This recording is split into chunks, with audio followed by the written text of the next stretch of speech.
It was 2 p.m. on the afternoon of May 7, 1915.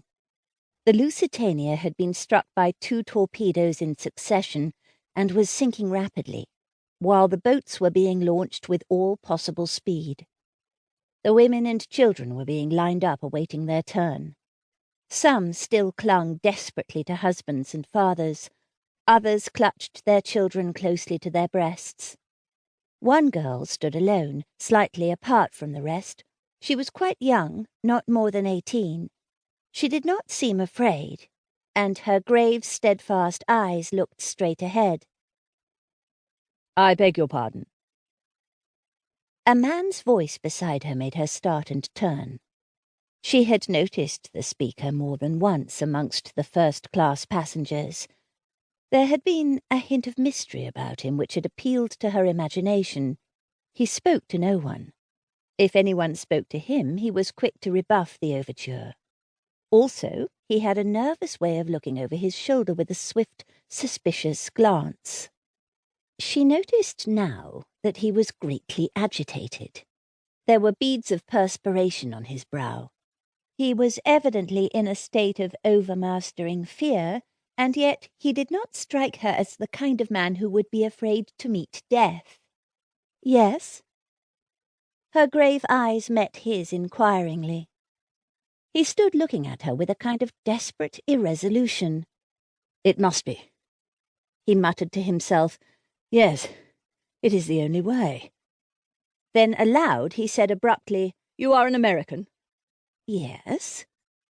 "A patriotic one?" The girl flushed.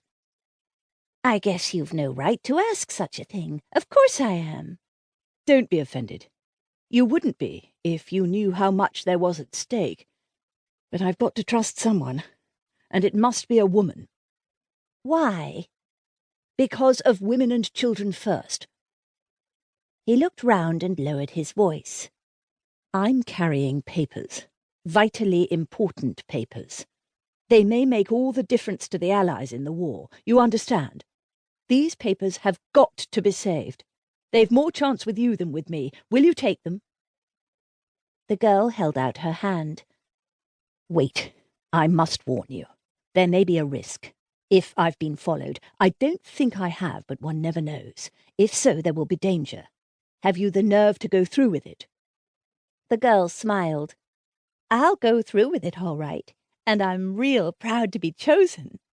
What am I to do with them afterwards?" "Watch the newspapers. I'll advertise in the personal column of the Times, beginning shipmate. At the end of 3 days, if there's nothing, well, you'll know I'm down and out. Then take the packet to the American embassy and deliver it into the ambassador's own hands. Is that clear?" "Quite clear." "Then be ready. I'm going to say goodbye." He took her hand in his. "Goodbye. Good luck to you," he said in a louder tone. Her hand closed on the oilskin packet that had lain in his palm.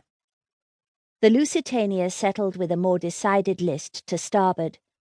In answer to a quick command, the girl went forward to take her place in the boat.